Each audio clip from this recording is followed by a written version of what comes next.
স্বাগতম জানাচ্ছি আজকের প্রধান আন্তর্জাতিক সংবাদে। প্রথমেই সংবাদ শিরোনাম। গাজায় হিরোশিমার চেয়ে 6 গুণ শক্তিশালী বোমা ফেলেছে ইসরায়েল, বললেন জাতিসংঘের বিশেষ দূত ফ্রান্সিসকো আলবানিজ। প্রকাশ্যে ইরানে হামলার নিন্দা জানালেও যুদ্ধে ইসরায়েলকে সহযোগিতা করেছে সৌদি। এবং প্রথম দেশ হিসেবে তালেবান সরকারকে আনুষ্ঠানিক স্বীকৃতি দিল রাশিয়া। এবার বিস্তারিত। তার আগে অনুরোধ জানাতে চাই, নতুন হলে অবশ্যই সাবস্ক্রাইব করুন, লাইক কমেন্ট করে জানিয়ে দিন কোথা থেকে দেখছেন আমাদের এই ভিডিও।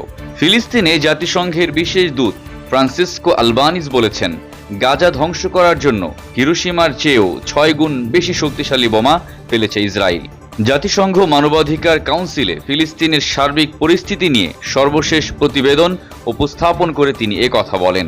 আলবানিজ বলেছেন, গাজা ধ্বংস করার জন্য 85,000 টন বিস্ফোরক নিক্ষেপ করা হয়েছে, যা হিরোশিমার চেয়ে 6 গুণ শক্তিশালী। এগুলো নিক্ষেপ করার জন্য ইসরায়েলকে অত্যাধুনিক অস্ত্র দিয়ে সজ্জিত করে অস্ত্র কোম্পানিগুলো প্রায় রেকর্ড মুনাফা অর্জন করেছে।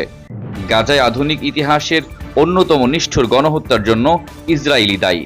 ইরানের সাথে সংঘাতে ইসরায়েলকে সহযোগিতা করেছিল সৌদি আরব। ইসরায়েলের সংবাদ মাধ্যম ইসরায়েল হাইয়োমের এক অনুসন্ধানী প্রতিবেদনে উঠে এসেছে এমন বিস্ফোরক তথ্য। প্রতিবেদনে বলা হয়েছে, প্রকাশ্যে ইসরায়েলি হামলার নিন্দা জানালেও গোপনে প্রতিবেশী জর্ডান ও ইরাকে হেলিকপ্টার পাঠিয়ে তেহরানের ড্রোন ঠেকিয়েছে সৌদি আরব। যদিও আনুষ্ঠানিকভাবে ইসরায়েলকে সহযোগিতার কথা এখনও স্বীকার করেনি সৌদি। 12 দিনের সংঘাতে ইরান একা লড়াই করলেও অনেকেরই সহযোগিতা পেয়েছে ইসরায়েল। ইরানের ছোড়া মিসাইল, ড্রোন ভূপাতিত করে ঘনিষ্ঠ মিত্র হিসেবে পরিচিত যুক্তরাষ্ট্র, যুক্তরাজ্য ও ফ্রান্সের মতো পশ্চিমা দেশগুলো বন্ধুর মতোই খোলাখুলি পাশে দাঁড়িয়েছিল তেল আবিবের। মুসলিম দেশ জর্ডানের বিরুদ্ধেও রয়েছে ইরানের হামলা মাঝপথে ঠেকানোর অভিযোগ। বিশ্বের প্রথম দেশ হিসেবে আফগানিস্তানের তালেবান সরকারকে স্বীকৃতি দিল রাশিয়া।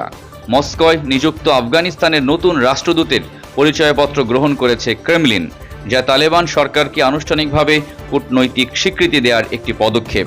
গত এপ্রিলেই সংগঠনটির উপর থেকে সন্ত্রাসী তকমা তুলে নেয় রুশ সুপ্রিম কোর্ট।